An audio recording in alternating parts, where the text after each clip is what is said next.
اس میں مجھے ہی دیکھا. اور دوسری مزے کی بات ہے، فرمایا کہ جس نے مجھے خواب میں دیکھا وہ عنقریب مجھے جاگتے ہوئے بھی دیکھے گا. جس نے خواب میں دیکھا.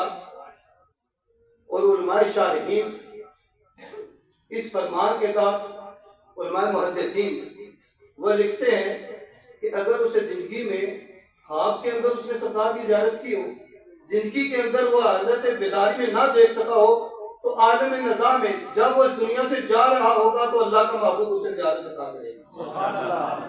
سوکھا نکلے سا ظہوری جے ویک لوا مکھ تیرا. اللہ کا محبوب آنکھوں کے سامنے ہو تو پھر روح پرواز کرنے کا منظر کیسا ہوگا. فرمایا کہ پہلی بات جس نے مجھے خواب میں دیکھا اس نے مجھے ہی دیکھا. دوسرا فرمایا جس نے مجھے خواب میں دیکھا وہ عنقریب مجھے جاگتے ہوئے بھی دیکھے گا. اور تیسری اس سے بھی عام بات فرمایا کہ کریم آقا صلی اللہ علیہ وسلم کسی کی خواب میں جائیں تو بغیر ارادے اور قصد کے نہیں جاتے، ارادے اور قصد سے جاتے ہیں. اب آفت شہباز صاحب ہیں، یہ مجھے کہیں کہ آپ صاحب میں نے آپ کو خواب میں دیکھا ہے. دیکھا ہوگا، مجھے کیا پتا، مجھے کوئی خبر ہے؟ میں انہیں بتاؤں کہ میں نے آج رات آپ کو خواب میں دیکھا ہے، یہ پتا. لیکن اللہ کا محبوب جس کی خواب میں جائے اسے بھی پتا، اللہ کے محبوب کو بھی پتا میں کس کی خواب میں گیا. اور تیسری چوتھی اس سے بھی عام بات، اللہ کا محبوب جس کی خواب میں جائے اور خواب میں اسے کوئی چیز عطا کرے تو وہ خواب میں نہیں بلکہ حقیقت میں عطا کر رہے ہوتے. میں خواب دیکھتا ہوں کہ میں کروڑ پتی ہو گیا ہوں، صبح اٹھتا ہوں ویسے کنگال کا کنگال. خواب کے اندر ہم دیکھتے ہیں ہم نے 5 اسٹار ہوٹل پہ کھانا کھا رہے ہیں، صبح اٹھتے ہیں ویسے اپنے بستر پہ پڑے ہوتے ہیں، وہاں موجود نہیں ہوتے. لیکن اللہ کا محبوب خواب کے اندر جسے جو چیز عطا کر دے وہ حقیقت میں عطا کر رہے ہوتے ہیں. جیسے امام بصیری رحمۃ اللہ تعالی علیہ، آپ نے اللہ کے محبوب کی نعتیں لکھی، قصیدہ لکھا، تو اللہ کے محبوب نے زیارت عطا کی. زیارت عطا کر کے رب کے محبوب نے اپنے کالی کملی ان کے کندھے کے اوپر رکھی. امام بصیری کہتے ہیں میں جب صبح جاتا تو وہ کالی کملی میرے کندھوں کے اوپر موجود تھی. سبحان اللہ.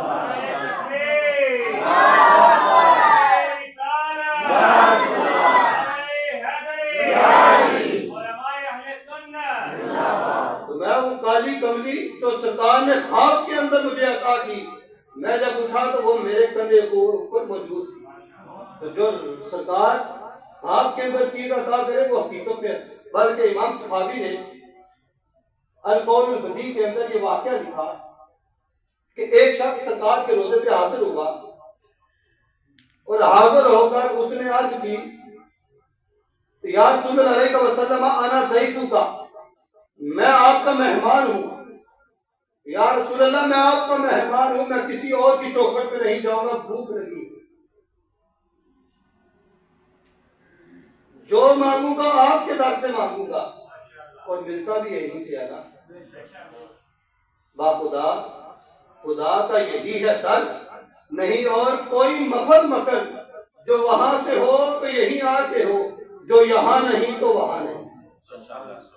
اعلیٰ حضرت یا اعلیٰ حضرت کے جب پھر اعلیٰ حضرت کہتے ہیں کون دیتا ہے دینے کو منہ چاہیے، دینے والا ہے میرا سچا نبی. تو میں کہ عرض کی یا تو لے کر سلمانہ ضیفک کا، میں آپ کا مہمان ہوں. یہ طویل واقعہ لکھا. کہتے وہ یہ عرض کرتے کرتے کھڑے کھڑے اس کی آنکھ لاتی، کھڑے کھڑے آنکھ لاتی. تو خواب کے اندر دیکھ رہا ہے حضرت علی مرضی رضی اللہ تعالیٰ عنہ اور حضرت عمر فاروق رضی اللہ تعالیٰ عنہ کی زیارت ہوتی ہے، اور آپ دونوں ہستیاں اسے کہتی ہیں کہ اے شخص یہی ٹھہر، ابھی آقا صلی اللہ علیہ وسلم تشریف لا رہے ہیں. وہ شخص کہتا ہے میں نیند کے اندر، خواب کے اندر جب ان دو ہستیوں نے مجھے یہ کہا تو اتنے میں سرکار مدینہ صلی اللہ علیہ وسلم تشریف لائے. سرکار تشریف لائے، سرکار کے ہاتھ میں ایک روٹی تھی، سرکار نے وہ مجھے عطا کی. وہ شخص کہتا ہے امام صحابی قول بدی کے اندر لکھتے ہیں، کہتا ہے وہ شخص میں خواب کے اندر ہی میں نے اس روٹی کو کھانا شروع کر دیا. کہتا میں روٹی کھا رہا تھا، میری آنکھ کھلی، جب آنکھ کھلی تو وہ آدھی روٹی میرے ہاتھ کے اندر موجود تھی. اللہ کا محبوب خواب کے اندر آئے اور آ کر جو چیز عطا کرے وہ خواب کے اندر نہیں بلکہ حقیقت میں عطا کرے. سلطان محمود غزنوی سویا مقدر جا کے رب کے محبوب نے زیارت سے مشرف کیا. سرکار نے ایک جملہ، میں نے پہلے بتایا سرکار کی بات کے بعد کسی بات کی ضرورت ہے. سرکار نے ایک جملے کے اندر سلطان محمود غزنوی کے تینوں شکوک کا جواب دیا. سرکار نے فرمایا اے سبکتگین کے بیٹے محمود، تو نے میرے وارث کی قدر کی ہے، کل قیامت کے دن میں تیری شفاعت کروں گا. تو نے میرے وارث کی قدر کی ہے، میں بروز حشر، اسے قیامت کے بارے میں بھی شک تھا، میں بروز قیامت میں تیری شفاعت کروں گا. احباب عزیزدار صرف شکوک نہیں دور کیے، اس کے شک کا جواب نہیں دیا، بلکہ سرکار نے اپنے وارث کی قدر کرنے کے بدلے جنت بھی عطا کی. میں شفاعت کروں گا، اور جس کی سرکار شفاعت کرے اسے تو جنت پکی ہے، میں تمہاری شفاعت بھی کروں گا.